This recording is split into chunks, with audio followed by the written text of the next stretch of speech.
This meal fits you." The words delivered by flight attendant Sarah Miller, with a smile that didn't reach her eyes, hung in the rarefied air of first class. On the tray before Victoria Sinclair, the impeccably dressed black CEO in seat 1A, a single dry slice of bread and a small glass of water. Just seats away, champagne flutes clinked over plates of seared salmon and lobster bisque.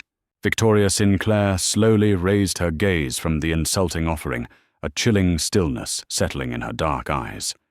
It wasn't just a denied meal.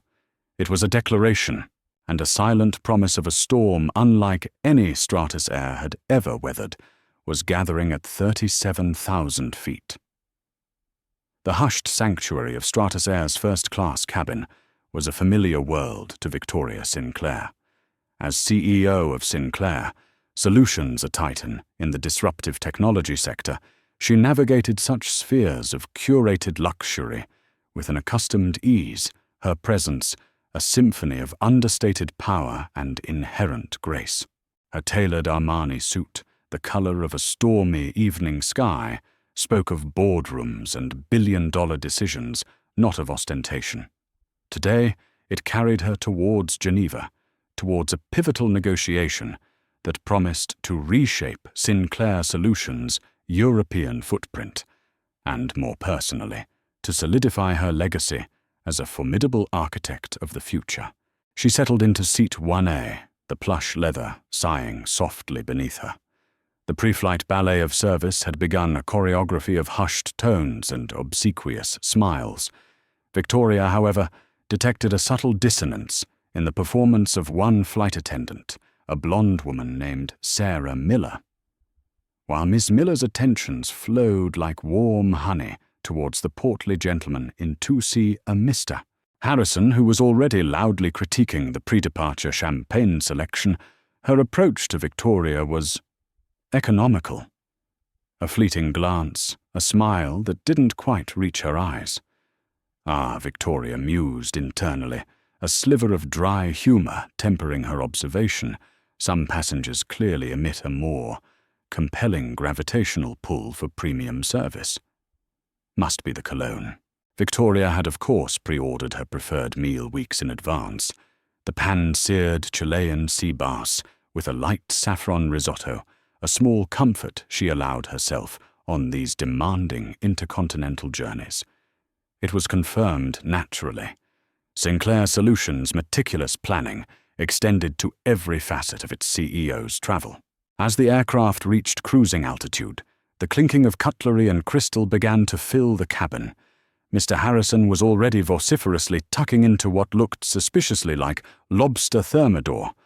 Mr. Sterling in 1D, another titan of industry, was meticulously dissecting a filet mignon. Sarah Miller approached Victoria's seat tray, in hand, the professional smile firmly in place, yet still curiously detached. "Ms. Sinclair," she began, her voice a carefully modulated chime. "I'm afraid there's been a slight issue with the catering manifest. Your pre-ordered sea bass is unfortunately unavailable." Victoria met her gaze, calm, unblinking. "Unavailable. I received confirmation just this morning." Sarah Miller offered a delicate, almost imperceptible shrug. "These system glitches do happen, I'm afraid. We can offer you the chicken sandwich from our executive snack selection, or perhaps the vegetarian pasta." The sandwich, when it arrived a few minutes later, after Victoria politely declined the pasta, was an exercise in culinary disappointment.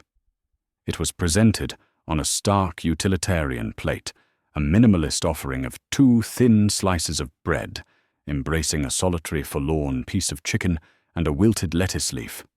The accompanying glass of water looked equally apologetic. A masterpiece of passive-aggressive catering, Victoria thought the humor now tinged with a familiar weariness. One might reserve such a presentation for a particularly unappetizing tax audit. This wasn't just a mistake. It felt like a statement. She looked across the aisle. Mr. Pierce, effusive in his praise, was being offered a second helping of caviar by a beaming Sarah Miller. The contrast was not subtle. It was a carefully painted diorama of deliberate disparity. Ms. Miller Victoria said, her voice still low, and even attracting the attendant's attention once more. This executive snack selection, is it standard for first-class passengers whose pre-orders are misplaced by, as you say, a system glitch? Sarah's smile tightened a fraction of the polish chipping away. We do our best to accommodate all our valued guests with the available options, ma'am. She then pivoted with practiced efficiency to refresh Mr. Harrison's wine. Victoria watched her go. The familiar ache, the cost of vigilance, as she often termed it, internally settled in. It wasn't the absence of the sea bass. It was the casual, almost indifferent dismissal, the quiet assertion that her expectations, her confirmed requests, were somehow less valid.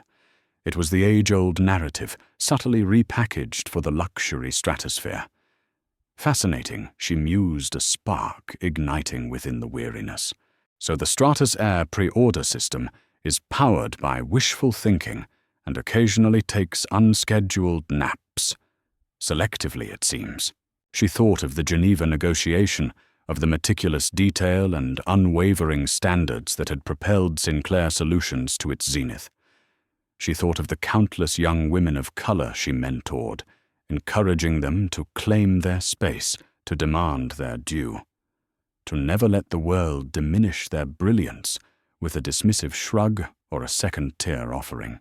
This was not just about a meal. It was about a pattern, a pervasive, insidious undervaluing that she had battled her entire career in boardrooms, in investor meetings, and now, apparently, at 37,000 feet. In the past, she might have let such an incident pass with a sharp complaint, a demand for an apology. But something had shifted within her on this flight. Perhaps it was the sheer, unadulterated audacity of it in this setting, or perhaps it was a cumulative exhaustion tipping into a new form of resolve. Victoria Sinclair leaned back, her gaze fixed but unseeing on the cabin wall. The decision formed not in a blaze of anger, but with the cool, precise click of a well-oiled mechanism. This time, a simple apology from Stratus Air would not suffice. This demanded more. This demanded a systemic recalibration. The spark had been struck not by the lack of sea bass, but by the unmistakable taste of disrespect, and Victoria Sinclair knew with a certainty that settled deep in her bones that she was about to turn this spark into a controlled and highly illuminating fire. The resolve that had crystallized within Victoria Sinclair was not the kind that announced itself with theatrical fury. It was a quiet, deeply resonant hum, the thrum of powerful engines preparing for a significant undertaking. While the first-class cabin around her remained cocooned in its oblivious bubble of champagne and hushed conversations, Victoria discreetly activated the encrypted communication channel on her Sinclair Solutions tablet, a direct, impervious line to her most trusted operative. Her fingers, elegantly manicured, danced across the virtual keyboard, composing a message that was concise, yet laden with implication. Isabel. It began addressing Isabel Moreau, her executive assistant, a woman whose calm demeanor and razor-sharp intellect had diffused corporate crises far more volatile than a mishandled airline meal. Urgent. Stratus Air Flight 917 current. Attendant S. Miller. Require comprehensive background service record and any relevant internal policies regarding passenger service discrepancies, particularly pre-orders in premium cabins. Discretion paramount. Preliminary findings within the hour, if feasible.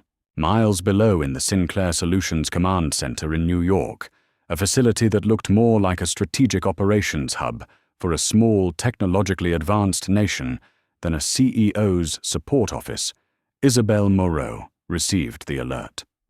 Her perfectly arched eyebrow rose a fraction. Victoria Sinclair did not use the word urgent lightly, nor did she task Isabel with such direct inquiries without profound cause. Without a word, Isabel set in motion a series of protocols.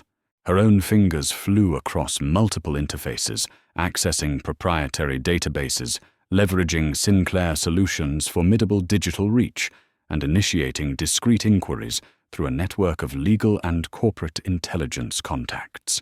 The unseen web began to spin.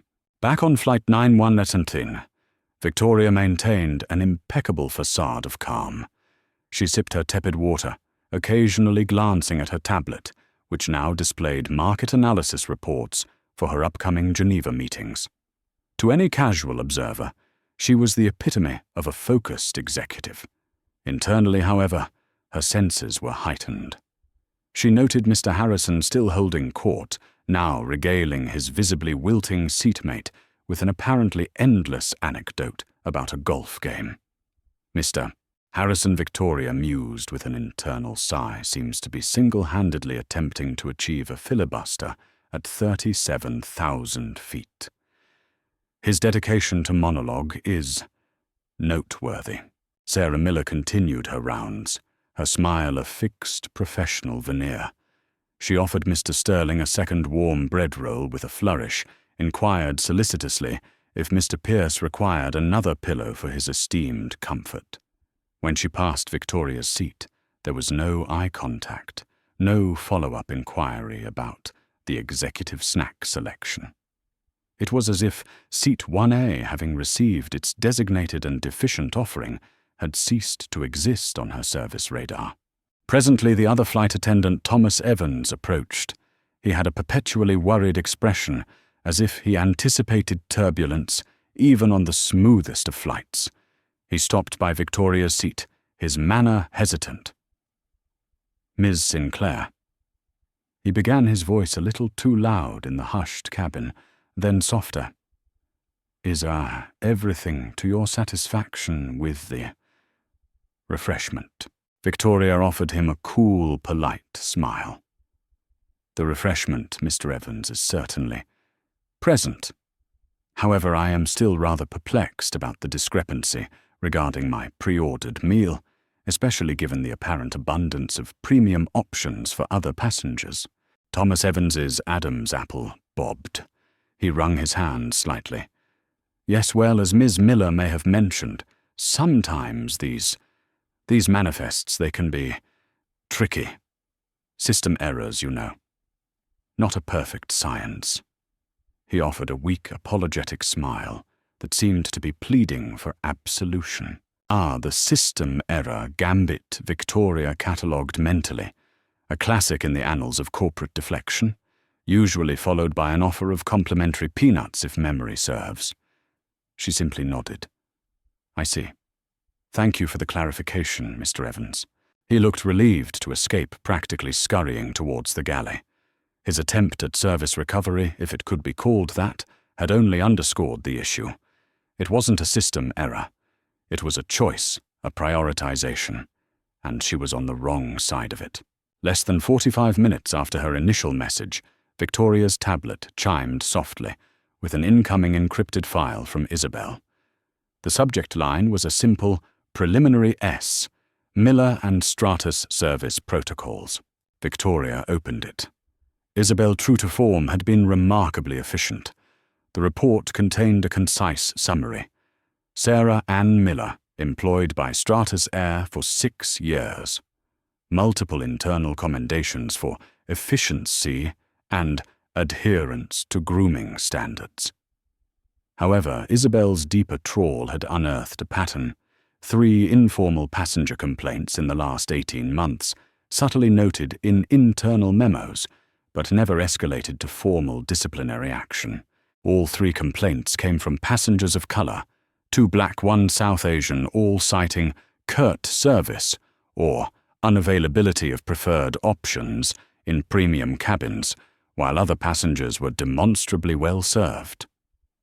1 internal email exchange, flagged by Isabel's more sophisticated search algorithms, showed Sarah Miller making a dismissive comment to a colleague about passengers with unrealistic expectations who probably got a lucky upgrade. Stratus Air's official policy, Isabel highlighted, was unequivocally about equal exemplary service for all first-class passengers, with pre-orders given highest priority. Any deviation required a documented explanation and an immediate offer of comparable value or significant onboard credit, none of which Victoria had received.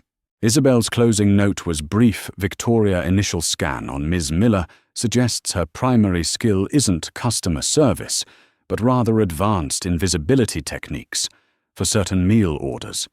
Further digging into Stratus's complaint resolution process is underway. It appears porous. Victoria allowed herself a small, grim smile. Duly noted, Isabel, she murmured to herself. Porous indeed. The weariness she had felt earlier was now overlaid with a cold, clear anger, not the hot, impulsive kind, but the focused, strategic ire of a CEO who saw a flawed system ripe for dismantling.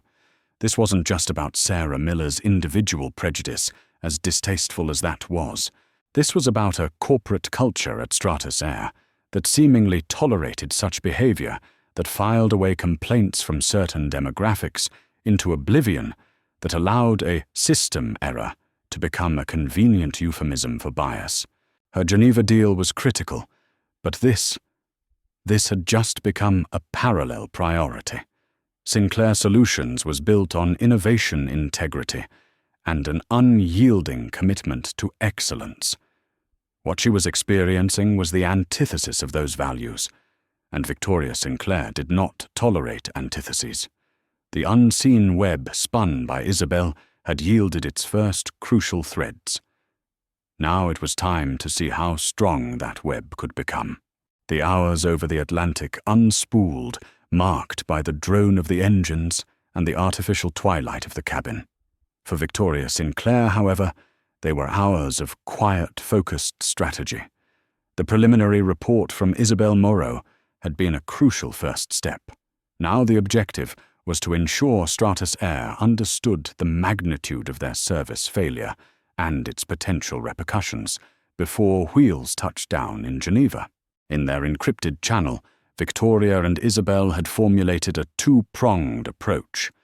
Victoria would subtly escalate her direct inquiries on board, creating an undeniable record of unsatisfactory responses.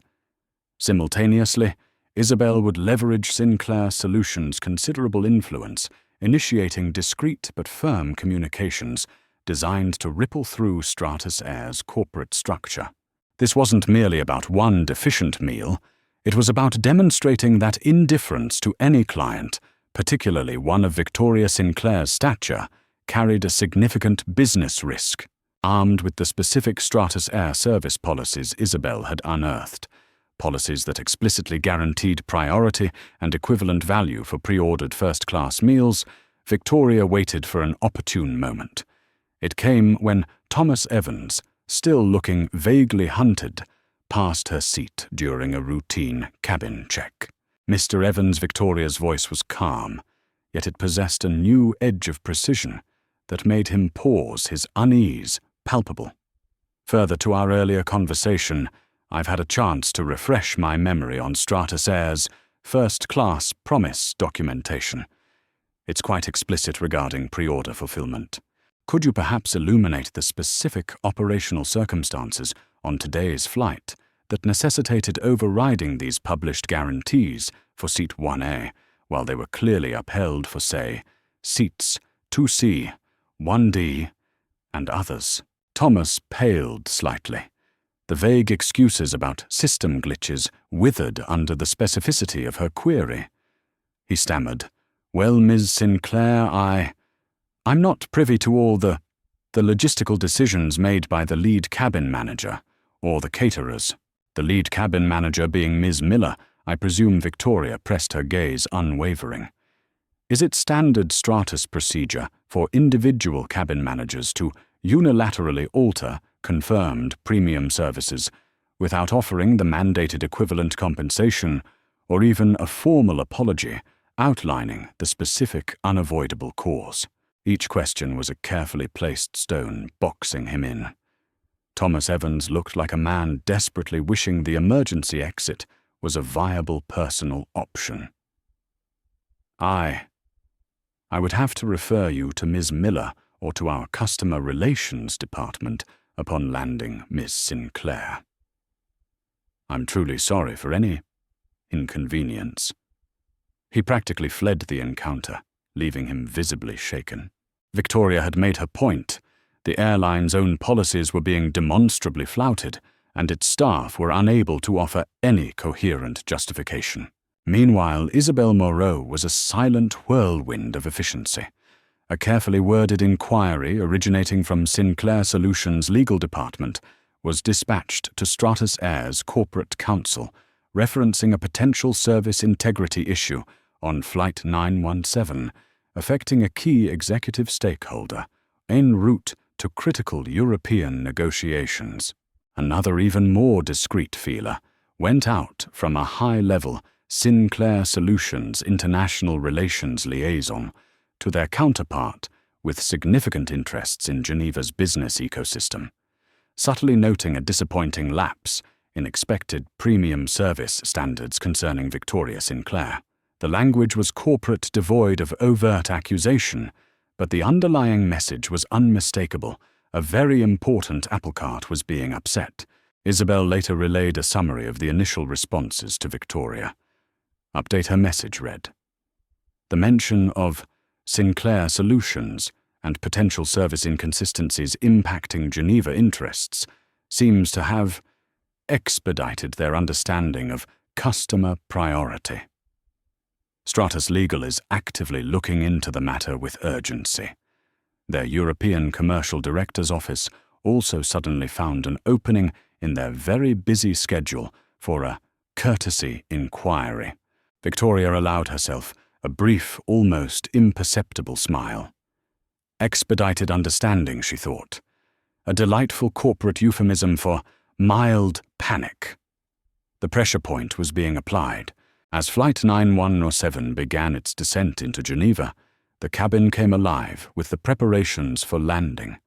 Sarah Miller, seemingly oblivious to the undercurrents, directed the collection of headsets and blankets with her usual crisp efficiency.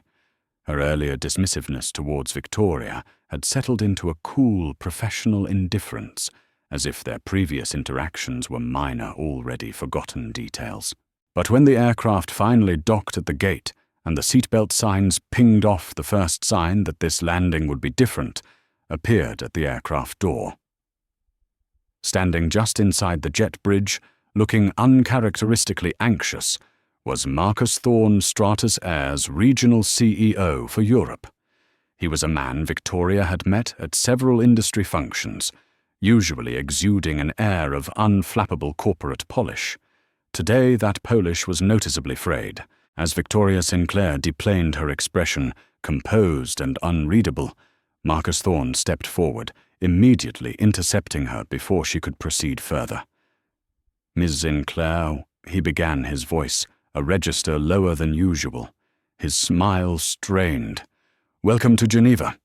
Please allow me to offer my sincerest apologies on behalf of Stratus Air for any aspect of your journey today that did not meet our highest standards, or indeed, your expectations."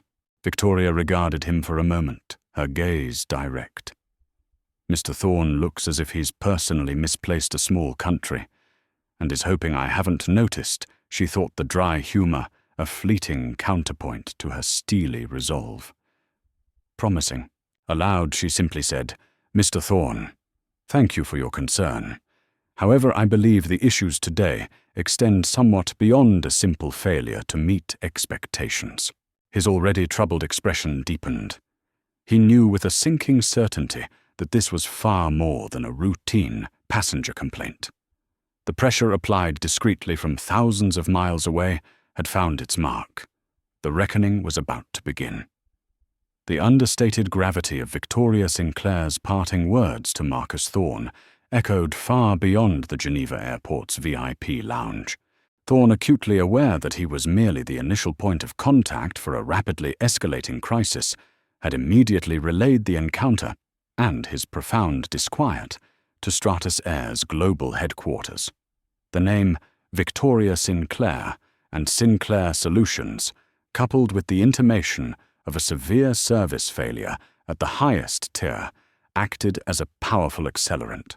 By the time Victoria's limousine was gliding through the pristine streets of Geneva towards her hotel, an emergency virtual meeting was being convened by Arthur Vance, the CEO of Stratus Air.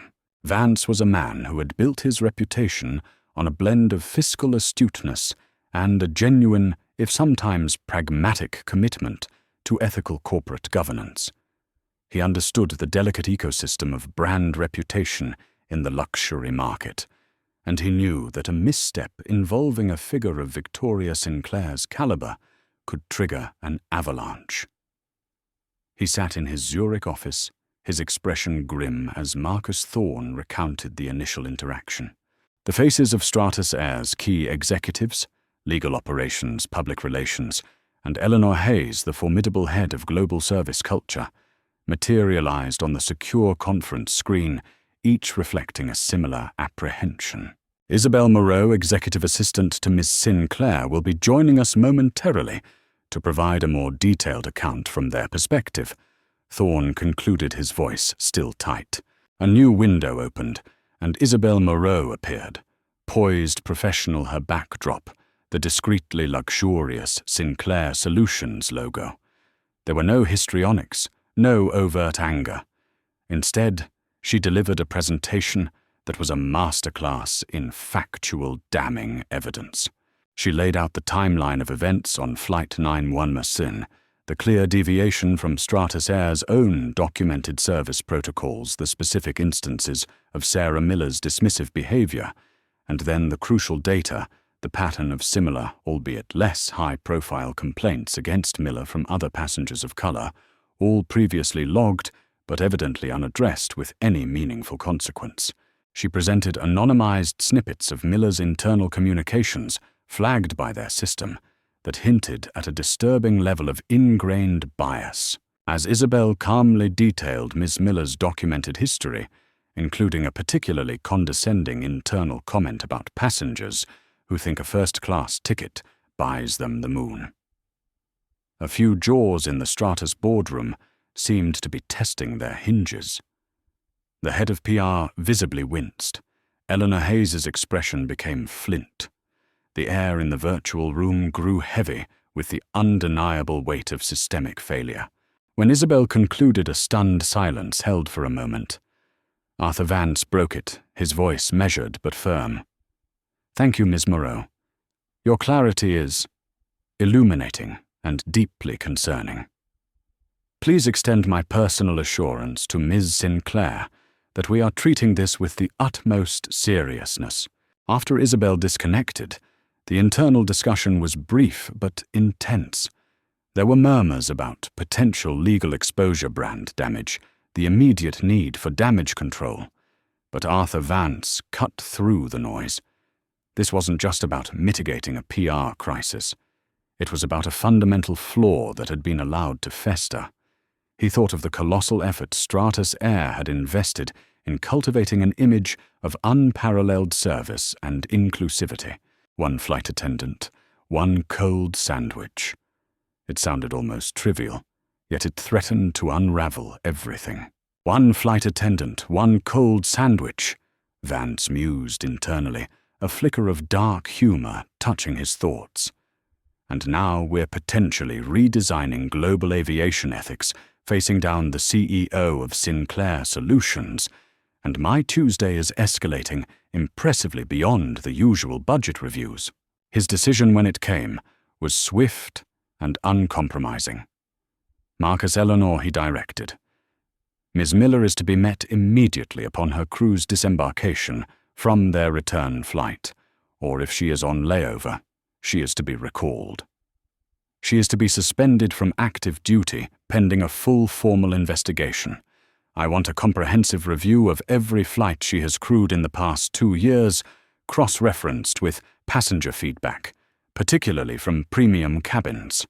Thomas Evans is also to be interviewed thoroughly regarding his conduct and observations. Furthermore, I want a task force led by Eleanor to begin an immediate audit of our service training, complaint handling, and cultural sensitivity protocols." This isn't just about one employee. It's about our system. He paused, his gaze sweeping across the concerned faces on his screen. And I will be drafting a personal, unreserved apology to Ms. Sinclair. We will also extend an invitation for her or a representative from Sinclair Solutions to act as an independent advisor to our reform task force. We need to demonstrate that this is not merely a reactive measure, but a proactive commitment to real change. It was a bold, risky move inviting external scrutiny, but Vance knew it was the only credible path forward. Meanwhile, hours later, as Flight 917's crew completed their return leg and disembarked at their home base, Sarah Miller was still riding on the adrenaline of a completed international rotation, already anticipating her days off. She exchanged light-hearted remarks with Thomas Evans, who seemed unusually subdued. As they cleared customs and headed towards the crew lounge, they were met not by the usual shift change bustle, but by two somber-faced individuals from HR and a stern-looking Eleanor Hayes. Ms. Miller, Mr. Evans, could you please accompany us to a briefing room? There are some urgent matters regarding your recent flight to Geneva that require your immediate attention. Eleanor stated her tone, leaving no room for debate. Sarah's confident stride faltered. A knot of apprehension tightened in her stomach. In the sterile, windowless briefing room, the atmosphere was glacial. Eleanor Hayes, flanked by an HR specialist, laid out the initial findings. They played back specific service log entries, anonymized but unmistakable passenger feedback summaries Isabel had provided, and highlighted Stratus Air's explicit codes of conduct. When confronted with her dismissive remarks, the pattern of complaints, and the clear breach of policy regarding Victoria Sinclair, Sarah Miller's composure finally shattered. Her initial attempts at deflection. It was a busy flight, I was just following procedure. She seemed overly sensitive, crumbled under the weight of the meticulously documented evidence. The realization that her career built on an image of polished professionalism that masked a deep-seated prejudice was now imploding hit her with the force of a physical blow. Her world, once so confidently defined by her perceived superiority within the confines of an aircraft cabin, was rapidly and irrevocably collapsing. The news of her immediate suspension was delivered with cold, unavoidable finality. The reckoning had arrived not with a bang, but with the chillingly quiet precision of corporate justice. Arthur Vance's formal apology to Victoria Sinclair arrived within 24 hours of her landing in Geneva. It was unreserved, acknowledging the profound service failure and the unacceptable nature of the discrimination Victoria had faced. More significantly, it contained the formal invitation for her, or a designated senior team from Sinclair Solutions, to act as an independent advisor to Stratus Air's newly formed Cultural Reform Task Force, to be chaired by Eleanor Hayes. Victoria, having successfully concluded her Geneva negotiations with her characteristic acumen, reviewed Vance's proposal with Isabel Moreau in her hotel suite overlooking the lake. She appreciated the swiftness and apparent sincerity of Stratus Air's response. Revenge had never been her objective, systemic correction was. He's either a remarkably astute leader or a terrified one, Isabel commented dryly, scanning the attached preliminary action plan from Stratus. Possibly both. Victoria permitted herself a small smile. Let's assume he's astute enough to recognize the necessity of genuine change, Isabel. And we will ensure he remains suitably motivated. She accepted the advisory role, not with magnanimity, but with a clear set of expectations for tangible outcomes and transparent progress. News of the Stratus Air First Class incident, as the media discreetly termed it, initially began to circulate, amplified by an anonymous but highly detailed passenger account that bore striking resemblance to Victoria's experience. It sparked a wider conversation online. A hashtag #MySeatMyStory began trending with individuals from diverse backgrounds sharing their own encounters with subtle and overt discrimination in service industries. It became clear that Victoria's experience was a potent symbol for a much larger, often unspoken reality. Under Arthur Vance's visibly committed leadership, and with the incisive data-driven input from Victoria's advisory team, led by Isabel, who relished the strategic challenge, Stratus Air began to implement sweeping changes. It wasn't just about retraining, it was about re-evaluating hiring practices, overhauling complaint resolution mechanisms to ensure accountability, and actively promoting a culture where respect was not merely a slogan, but an operational imperative. New scenario-based training modules were developed, some so realistic they made seasoned flight attendants visibly uncomfortable, a necessary discomfort Eleanor Hayes insisted for genuine learning. During one particularly intense virtual workshop with Stratus Air's senior management on unconscious bias, a vice president proposed a new marketing campaign centered around celebrating diversity. Victoria, participating remotely, listened patiently before interjecting with her characteristic calm precision. An admirable sentiment, Mr. Davies. However, before we celebrate diversity with a new glossy brochure, perhaps we should first ensure we're not accidentally serving it a cold sandwich with a side of systemic indifference. Substance first, slogans later, wouldn't you agree? A ripple of uneasy agreement, and a few hastily concealed smiles went through the virtual room. Thomas Evans, the flight attendant from Flight 9117, was among those who underwent the new intensive training. The experience, coupled with the stark reality of Sarah Miller's ruined career, she had been formally dismissed after the investigation confirmed multiple policy violations, and a clear pattern of discriminatory conduct had a profound impact on him. He was later seen quietly but firmly intervening when a colleague exhibited impatience with an elderly passenger struggling with her luggage, offering assistance himself with genuine kindness. It was a small act unseen by the executive architects of reform, but a seed of change nonetheless. Months later, Victoria found a quiet moment amidst her demanding schedule to handwrite a letter, a rare indulgence in her digitally dominated world. It was addressed to a young black woman, a high school student she mentored, who had expressed doubts about pursuing her ambitions in a world that often felt unwelcoming. Dear Amara, Victoria wrote, "People will inevitably try to define your space, your worth, based on their limited perspectives. They might serve you the metaphorical cold sandwich in countless ways. When they do, remember your inherent value is not on their menu of options. And if anyone ever tells you your dreams are too big," she added, a faint smile playing on her lips as she penned the words, "Just smile sweetly and assume they have a very small ruler. Your seat at any table you choose is earned by your merit and your spirit. Never let anyone convince you otherwise." The earned peace, Victoria found, was not a passive state, but an active one. It was the peace of knowing she had not just endured an injustice, but had transformed it into a catalyst for tangible improvement, however incremental. It was in the quietly appreciative nod from a young Stratus Air flight attendant of color on a subsequent flight to Singapore, an attendant who served her flawlessly, not with fawning deference, but with straightforward professional respect. During that flight, as she was enjoying her meticulously prepared meal, the seabase this time was exceptional.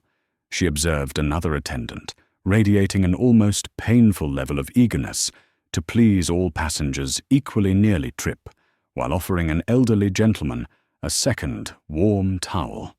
Progress, Victoria mused, a genuine smile touching her lips, sometimes stumbles, but at least it's moving forward. The fight against systemic bias was of course far from over. It was a marathon, not a sprint. But as Victoria Sinclair looked out at the endless expanse of sky from her first-class window, she knew that the events sparked by one denied meal had sent ripples of change through an entire industry. Seeds had been planted, and with continued vigilance, with sustained courage, and with more leaders like Arthur Vance willing to make difficult choices, those seeds she believed would one day blossom into a landscape where dignity and respect were not luxuries, but the baseline standard for all. Her silence had indeed found its most powerful voice in the quiet, persistent hum of reform. Victoria Sinclair's journey began with a single cold meal, served with a chilling dose of disrespect, yet it unfolded into a testament to the immense power of quiet resolve. It makes you wonder, doesn't it? How often do we underestimate the ripples created not by the loudest voice, but by the most principled stand? Her story reminds us that the struggle for dignity, the demand for respect, is a current that runs deep within the universal human experience, perhaps in moments you've witnessed or even faced yourselves. This narrative of resilience and strategic change truly resonated with us, and we hope it touched you too. What part of Victoria Sinclair's approach, her unwavering calm, her methodical use of resources, or her ultimate focus on reforming an entire system rather than seeking simple revenge, struck the most powerful chord with you, and why we would be genuinely moved to read your reflections and personal experiences in the comments below. Your insights are also incredibly valuable as we continue to craft these narratives. If you have any thoughts on today's story, specific moments you found compelling, or even suggestions for how we could make future stories even more impactful, please do share your feedback. We are always listening and striving to bring you content that truly connects and inspires. If Victoria's journey for earned peace and systemic change resonated with you, please show your support with a like. And if you feel this story might offer perspective or encouragement to someone else, we warmly invite you to share it. To ensure you don't miss out on more explorations of courage, justice, and the human spirit, please subscribe to our channel and click the notification bell. Let's continue to discover these meaningful journeys together. Thank you for joining us today. Remember, sometimes the most profound changes begin not with a shout, but with the quiet, unyielding strength of a principled heart.